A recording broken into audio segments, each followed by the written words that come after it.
Saiz dia nampak macam dewasa punya, tapi sebenarnya dia punya gigi ni gigi susu lah. Okay, kita ada seorang ni, adik comel kita ni, yang dia punya gigi dah keluar dekat tepi tu. Tengok kat sini. Gigi ni dah keluar dah.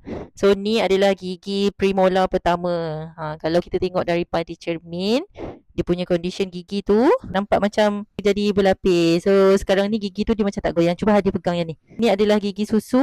So gigi susu ni sebenarnya dia goyang sikit je. Kalau ikut grade, okay, dia ada grade 1, 2, 3. Grade goyang tu, so dia hanyalah goyang grade 1.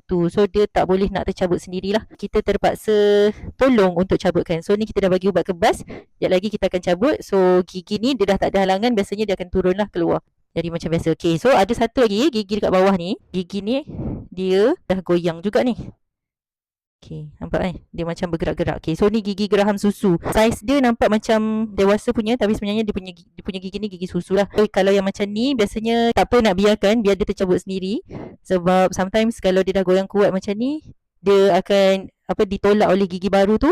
Selama-lama dia tertanggal. So kalau yang depan ni pasien cakap tanggal masa gosok gigi. Ni gigi kekal dah. Yang ni masih gigi susu. Jom kita cabut gigi atas tu. Beres. Tutup mulut. Kita cabut ni. Nanti balik makan aiskrim Minum ais.